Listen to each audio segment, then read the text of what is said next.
Hello, hello, hello. I think it's working now. Hello again. Hi, my name is Nachos, and I've have something amazing to show you. Hopefully, it will be okay. As you can, except for the fact that I've had a shave. I'm also actually trying to get a haircut as well with the lockdown. But leaving that aside, I'm currently working on a build that me as an average player can actually achieve. Like I've mentioned, the whole point of this channel is to represent and give a voice to the average players, the people that don't actually have enough time to play a lot of stuff. All the videos that I can find are either for really good players that know life it, or streamers, or for new players. There's not a lot for people in the middle. So what I'm gonna do now is trying to represent that middle part that seems to be missing. And while I'm doing this, I'm gonna document my journey. And this point that I'm in is I'm currently amazingly in love with Dreadbeak. So it's, I think currently from this build that I made, seems to be the best unique in the new Ultimatum patch 314, mainly because of the stats relating to low life. Um, Basically, you get free onslaught, you get 100% increased damage. It's average of 330 DPS, costs like 2-3 chaos because nobody actually uses it. And with the these are not necessarily the best items for this. Obviously, you can get a lot better.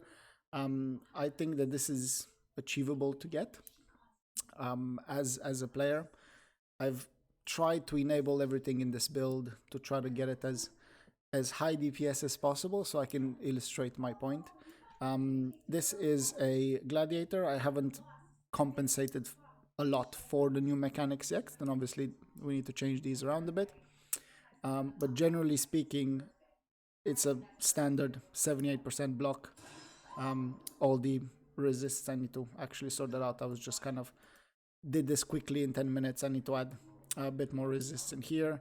And obviously we need to sort out the intelligence, but this probably won't even be a requirement with the new changes coming in and with the new gems that are swapped around. But the general idea is max block gladiator, bleed, add it in, impale, add it in, physical DPS, just physical DPS, using Dreadbeak as the main sword. And as Path of Exile's Path of Building Planner will tell you, specifically, that is literally if you go for one-handed melee, it will show as the best option for a Cyclone build, Dreadbeak.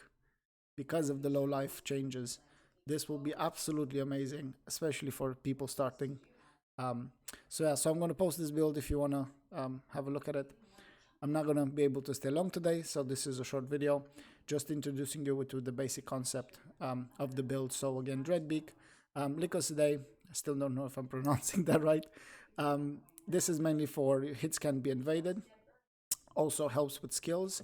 We're socketing a vulnerability with Hex Touch and Reckoning in it, and as well as Vengeance and Riposte with life gain on hit. So basically, we block 78% of the time. Every time we block, we get a small bit of life, and we curse. So for bigger enemies, it'll be fine to have the curse. For smaller enemies, it won't matter because they'll be dead. So hey, win-win. We're getting some Leam Slam so we can bounce around and add Fortify.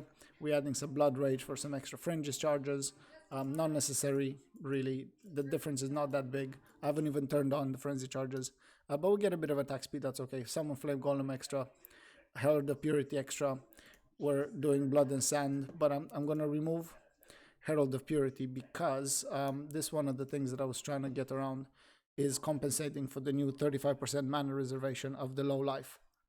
So I might have to move these a bit, but still not very big, so probably can remove this completely actually.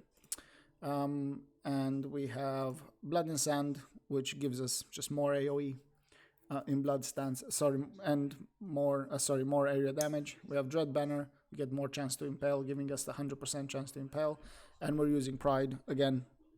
Possibly not going to use this in the final. We'll see how it goes.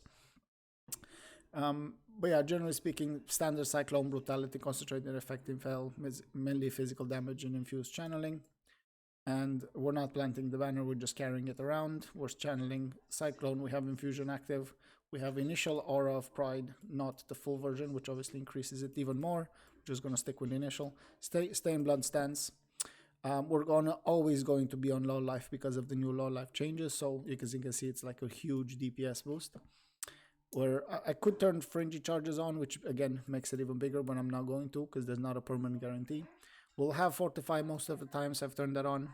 We will be hit recently, and one of the reasons why we will be hit recently, it's actually a really big. I lost it now. It's actually a really big boost to, as you can see, the block chance right here. It basically we get extra block chance if we've been hit recently, from the ascendancy right here. Sorry, this one. So if you're damaged by a hit recently, we're going to get extra chance to block, which compensates and gives us a lot of these points here that we don't actually have to take. And because we're using Hand of the Fervent Zealot gloves, we actually gain 150% of the skill Cyclone's mana cost as physical damage. We take that every second. I'm hoping that this is a hit. If it's not a hit, then it doesn't matter. We can just respec some of these points into this extra bit in here, and it'll give us permanent 78%, so it's not that important. I'm hoping it's a hit, similar to Skull's Bridle, but if it's not a hit, then it is what it is. I need to have a look. I haven't looked at that yet, but that's the general concept. And then everything else is just resists. And we have Belt of the Deceiver for nearby enemies being intimidated. And we're pretty much good to go, so I don't see why this wouldn't be a starter for me. And again, Dreadbeak seems to be the best item currently in the Ultimatum League.